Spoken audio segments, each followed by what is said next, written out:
Happy Tuesday. Hope you are all doing well. Inspired today to talk about addiction, particularly food addiction. A couple of my clients this week were speaking about their struggle with staying on track and being addicted, particularly to sugar. Sugar is terribly addictive. So, addiction is, and you guys know this, but I just want to start at the beginning. Addiction is when we feel compelled to do something despite the consequences. And that can be food, drugs, sex, gaming. It can be a lot of different things. And it's complicated, right? Because there's social, motivational, even genetic factors at play here. So, how do we know that we're addicted? There's an overpowering craving to participate in the activity that provides temporary relief regardless of the terrible consequences that you'll suffer by participating in said activity. Withdrawal is uncomfortable, it can be distressing, there can be intense cravings.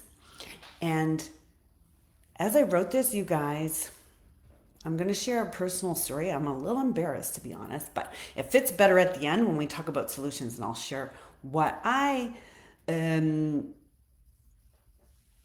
became aware of as I wrote this for you all about myself. So, as I said, addiction can be many different components, but we're going to talk about food addiction today.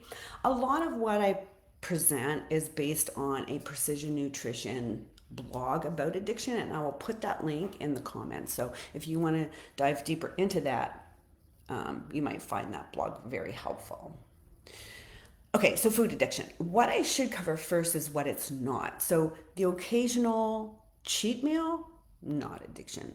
Girls, I do it too. On the weekend, I so look forward to Friday. Sometimes we do takeout, but I have my wine. Y'all know I'm a bit of a wino, and we cheat and eat more on the weekends, and do the takeout and stuff. So, a couple of cookies, which could be a trigger, is not necessarily an addiction. If those couple of cookies result in abnormal behaviors, like you just cannot stop. I've had clients who eat until they can't swallow, until they're sick. I've had clients that purge too after. But in any event, all that behavior is addiction when you can't stop. And when I was writing this out too, it got me thinking about all or nothing behavior. And I wonder how integrated they are, right? So all or nothing behavior is I'm on the diet or I'm off. And so a couple of my team members during the break between January and April took a break, but then it triggered into unhappy decisions. So we're going to talk about that too when we get to the solutions part. The other thing I want to point out before we get into solutions is that this is a very complicated issue.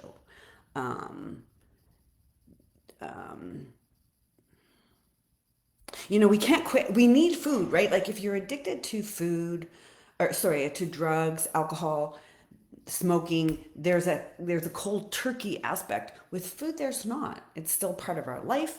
We are impacted by stress and restrictions. Sometimes dietings can trigger us, fear, depression, like all those emotions, right?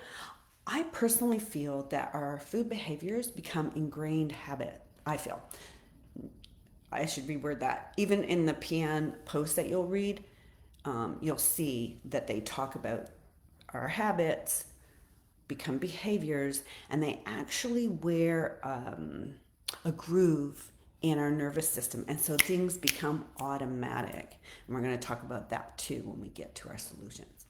The other thing I want you guys to be aware of is that scientists are paid to figure out how much sugar, fat, and not healthy fats, fats that are going to sustain the life of the product on the shelf, and salt, sugar, and fats to make the food hyper palatable means we love it. People think of burgers, cookies. If you take a McDonald's burger in a bag and put it on the counter in 5 years, it's going to look identical. Like, what the hell is in that? Like, even bugs don't want it, right? Um, but these hyper palatable foods stimulate feel good neurotransmitter in our brain, like dopamine and opioids. So it's very easy to be addicted. Like, this is not a abnormal behavior or uncommon, I should say. This is not an uncommon behavior. The other thing you should be aware of, particularly around stress, is when stress goes up, you guys know your cortisol level goes up. Well, carbohydrates and these sugars will bring it down. So you might not be aware, but your body knows, hey, if I go for those cookies, I'm going to feel better. But here's the thing, there's where that comes into play, that short-term gains, right? You feel good in the moment, for a moment, and then not so much afterward.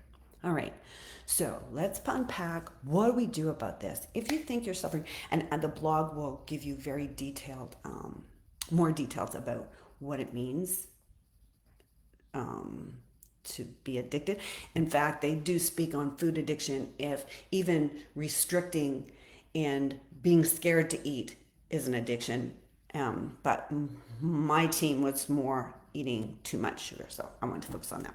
So, what to do? Number one, you may have to abstain for a little bit.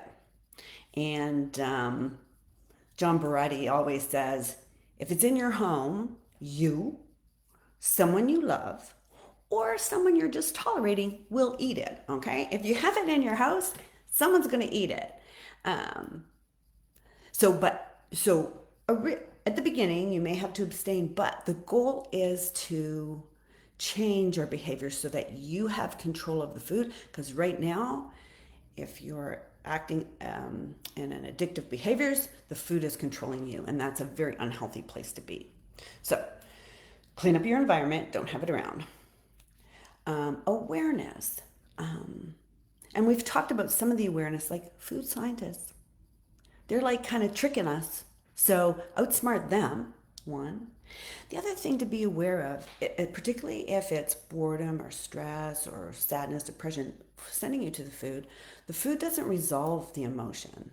In fact, it can amplify it because you have the emotion, whatever it is, you go to the cupboard, you eat, and you're not happy with your choices. And then when you're done, you still have the original problem. Plus, now you're beating yourself up because you behaved in a way that you're not happy with. All right, environment, awareness, and then find your powerful reason why. Unless you have intrinsic motivation, like something really internal and important to you, there be no reason to change your addictive behaviors, right? Fitting in your skinny jeans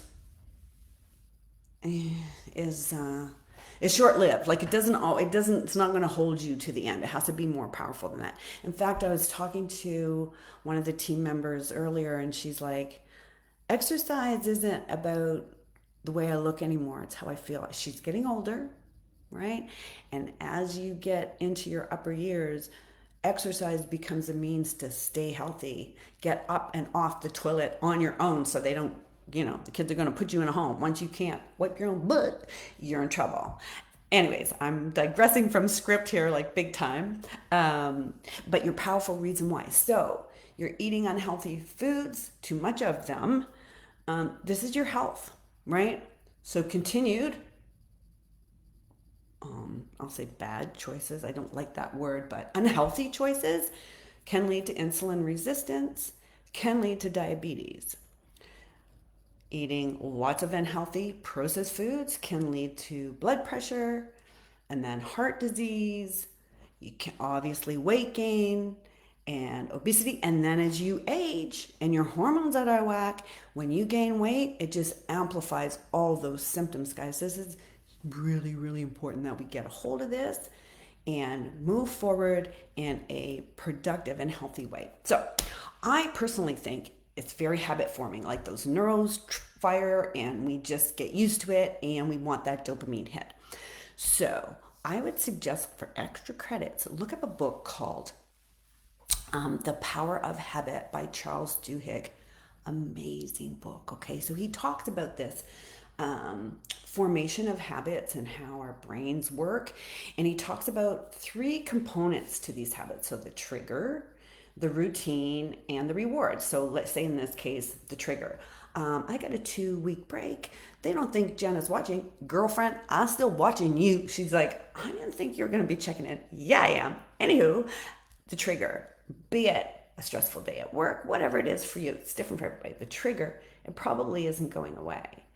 The reward, that feel good, that dopamine hit, that comfort, whatever the reward is, your brain's going to want that, and it is very powerful. The routine is, where you go for the cookie or the chips. I had clients who Doritos were their thing. So whatever it is that's sending you to, or whatever it is that's giving you that feel good feeling. Now you have no control over the trigger. That's still going to happen. You're going to have stressful days. You're going to be bored, whatever is sending you. The routine, again, is very powerful. The brain wants that. Sorry, the reward is very powerful. The trick is to change the routine. So let's say it's cookies is your nemesis. Then you need to find something that could replace the cookie, but still get a little healthier, but still give you that feel good feeling.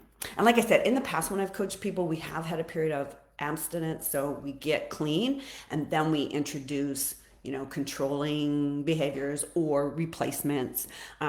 Everyone is different. I don't want to come across like I have all the answers. I think, but you can take what I'm saying and apply it to your own life. I hope it's helping. And then the all or nothing too. Like, okay, so we had a break between January and April. And everyone needs a little break. All good. Everyone needs a little cheat meal. We just don't want it to go into weeks or days. And so the analogy I really like is to our debt. So, and I've given this analogy before, so forgive me if I'm repeating myself. So say you have a wedding or an event and you need a new dress. So you put a budget, you got $100, gonna go, well, now with the tariffs, girl, maybe you got $200. In any event, you got a budget, you're gonna go get a new dress. You pick out a dress, it's stunning. Okay, so, but now I want a new pair of shoes. And since I got the shoes, I want the matching purse. And now I want the hat and I want the jewelry. And now your $200 budget has doubled. So payback is going to take you twice as long because you have to pay that debt back. Same with your food. So say you have take a little break, all good, you're off on Saturday, you're going to indulge. Payback should be pretty quick. If Saturday turns into Sunday, turns into Monday, turns into Tuesday, now you've got 4 times the debt to pay back, and it's going to take you much longer. I'd encourage you to eat slowly and mindfully, even when you're indulging. Really slow down, taste every morsel, put your fork down between your hand down between bites. You might even find you don't like it as much. I had somebody, so Reese's Pieces, and she used to just eat tons of Reese's Pieces. And so we did this exercise where she would slow down, smell the candy, look at the candy, taste the candy. She didn't like peanut butter. She didn't even know there was peanut butter in that Reese's Pieces. So we can really go into automatic here, back to the habit forming and that book. All right. Oh, I didn't share. Okay, so here's where I'm preparing for this speech and I'm talking about being honest with yourself. And I resonate with the whole Buddhist culture. Well, they teach that attachment is the root of all suffering. So when you need that food, when you need that whatever, there's attachment there. And that's what causes us our pain when we just can't live without it. And so I'm writing this out, and the PM blog says, this might be the key to unlocking addiction. I thought, so true. Whoa, people, as I wrote this, Candy Crush. And it's gotten really bad. So I love playing Candy Crush, and it started at night. Joe watches TV. I'm not a big TV fan. I do can. Well, now, girl, I'm doing it in the morning, probably wasting more than an hour. I'm drying my hair, so you have to hold the dryer. I'm playing Candy Crush while I hold the dryer. this week, this is embarrassing, you people. So I go down to do my workout. Right now I'm doing videos. And when the coach breaks between sets, don't I start playing a couple of swipes and then go back to the work? Okay. And the thing is, in the morning, I should be using that time, focus on my business, focus on, the errand, clean up the house, getting ready for the day, da da da. So I thought, bitch, like you yourself have things you gotta look at. And so I have not gone on Candy Crush this morning. I'm going to save it for the nighttime at the TV place. And yeah, all that. So I hope that helps someone. I did go over what I expected to talk. It's kind of a long one. But let me know if you've got questions. Drop it in the comments. Let me know if it resonates with you. Let me know if there's other parts that we should explore a little bit more. And I would love to do that for you, or anything at all. Like if you guys have questions or anything you'd like me to delve into and put out, what the studies are saying, blah, blah, blah, just let me know. I hope you all have a great week. And I'll talk to you soon. Bye bye.